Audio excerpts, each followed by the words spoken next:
Hello বন্ধুসকল, মই আশা কৰোঁ আপোনালোক সকলো ভালে আছে।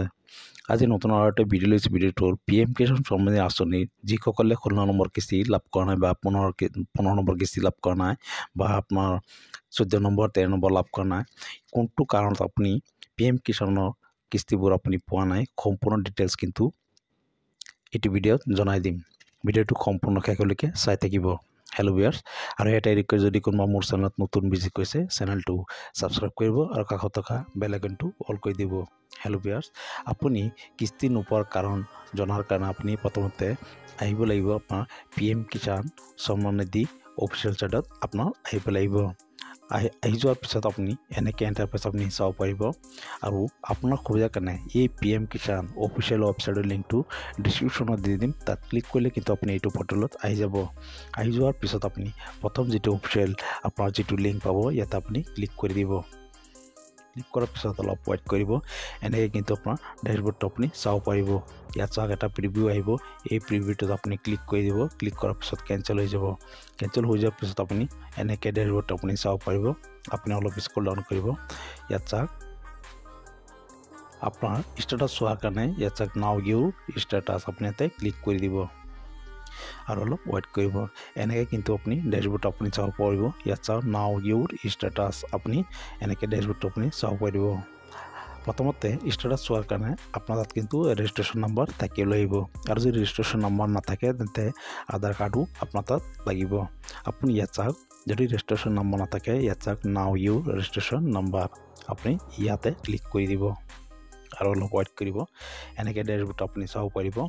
ইয়াত চাওক প্ৰথমতে আপুনি আপোনাৰ ৰেজিষ্টাৰ মোবাইল নম্বৰ দি পেলাই আপুনি ৰেজিষ্ট্ৰেশ্যন নম্বৰটো ল'ব পাৰিব।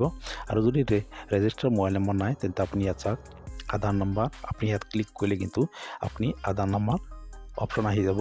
আপুনি ইয়াত চাওক আধাৰ নম্বৰ আপুনি ইয়াত এণ্টাৰ কৰিব আৰু এই কেপচাটো আপুনি ইয়াত ফিল কৰি দিব। ফিল কৰাৰ পিছত আপোনাৰ ৰেজিষ্টাৰ নম্বৰত এটা OTP যাব। OTPটো আপুনি টাইপ কেপচাত দি পেলাই আপুনি ছাবমিট কৰি দিব। ছাবমিট কৰি দিয়াৰ লগে লগে আপোনাৰ ৰেজিষ্ট্ৰেশ্যন নম্বৰটো আপুনি ইয়াত পাই যাব।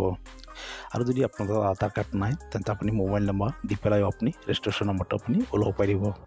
যিহেতু মোৰ তাত ৰেজিষ্ট্ৰেশ্যন নম্বৰ আছে, মই বেক কৰিছোঁ। বেক কৰি পেলাই মই আকৌ মেইন পেজলৈ আহিছোঁ। আহি যোৱাৰ পিছত ইয়াত চাওক আপোনাৰ নাও ইউৰ ষ্টেটাছ, ইয়াতে ক্লিক কৰিছোঁ।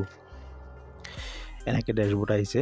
মোৰ ৰেজিষ্ট্ৰেশ্যন নম্বৰ আছে, মই ইয়াত ৰেজিষ্ট্ৰেশ্যন নম্বৰটো এণ্টাৰ কৰিম আৰু এই কেপচাটো ইয়াত দি পেলাই আপুনি গেট OTPত ক্লিক কৰিম। ক্লিক কৰাৰ লগে লগে ৰেজিষ্টাৰ নম্বৰত এটা OTP আহিব।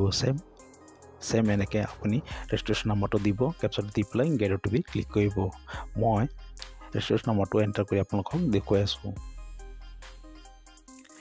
হেল্ল' ভিউয়াৰ্ছ, আপুনি কেপচা দিয়াৰ পিছত ইয়াত চাওক গেট OTP, আপুনি ইয়াতে ক্লিক কৰি দিব।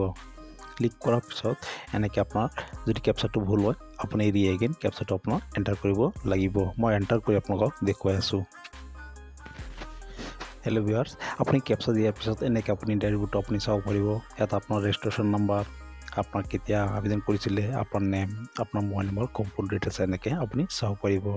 আপুনি প্ৰথমতে চাওক, ইয়াত যদি আপোনাৰ FTO প্ৰচেছ যদি হৈ থাকে তেন্তে আপোনাৰ এই FTO প্ৰচেছ কাৰণে হয়তো আপুনি 16 নম্বৰ কিস্তি আপুনি পোৱা নাই।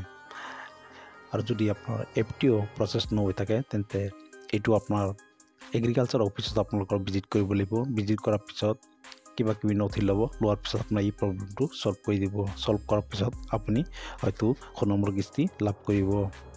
আৰু 2 নম্বৰ যিটো প্ৰিভিয়াছ ইয়াতে ক্লিক কৰিব। ক্লিক কৰাৰ পিছত এনেকৈ আপোনাৰ ডেছবৰ্ড আপুনি চাব পাৰিব। সম্পূৰ্ণ ডিটেইলছ চোৱাৰ পিছত আপুনি আৰু অলপ স্ক্ৰল ডাউন কৰিব। ইয়াত চাওক এলিজিবিলিটি ষ্টেটাছ, আপুনি ইয়াতে ক্লিক কৰি দিব। হেল্ল' ভিউয়াৰ্ছ, ক্লিক কৰাৰ পিছত আপুনি ইয়াত চাওক লেণ্ড ছেডিং, এইটো আপোনাৰ ইয়েছ হৈ আছে। আপোনাৰ যদি হৈ থাকে তেন্তে আপোনাৰ এগ্ৰিকালচাৰ অফিচত ভিজিট কৰিব। ভিজিট কৰাৰ পিছত এই গোটেইকেইটা প্ৰব্লেম আপোনাৰ ছল্ভ হৈ যাব। আৰু ইয়াত চাওক আপোনাৰ যদি আপোনাৰ KYC কমপ্লিট নাথাকে তেন্তে আপোনাৰ ন বুলি দেখাব। এইটো আপুনি এই আপোনাৰ অফিচৰ পৰা আপুনি এইটো আপোনাৰ প্ৰব্লেমটো ছল্ভ কৰিব পাৰিব। আৰু ইয়াত চাওক আধাৰ বেংক একাউণ্ট ছেডিং ষ্টেটাছ যদি হৈ থাকে তেন্তে আপুনি এইটো ৰিজনতো আপুনি টকাটো আপোনাৰ একাউণ্টত নাপায়। গতিকে আপুনি আধাৰ কাৰ্ড, বেংক একাউণ্ট ছেডিং, আপোনাৰ land seeding, KYC complete, FTO process সম্পূৰ্ণ ডিটেইলছ আপুনি ষ্টেটাছ এবাৰ চেক কৰিব। চেক কৰাৰ পিছত যদি এইবিলাক হৈ থাকে তেন্তে আপোনাৰ নিয়াৰেষ্ট যিটো আপোনাৰ এগ্ৰিকালচাৰ অফিচ আছে তাতে ভিজিট কৰি আপুনি এই প্ৰব্লেমকেইটা সলভ কৰাৰ পিছত আপোনাৰ 16 নম্বৰ কিস্তি বা যিমান কিস্তি আপোনাৰ পেণ্ডিং আছে সম্পূৰ্ণ কিস্তি আপুনি আপোনাৰ একাউণ্টত লাভ কৰিব। মই আশা কৰোঁ ভিডিঅ'টো আপুনি বুজিব পাৰিছে। যদি ভিডিঅ'টো ভাল লাগিছে এটা লাইক কৰিব আৰু যদি কিবা সুধিব আছে কমেণ্ট কৰিব পাৰে। ধন্যবাদ।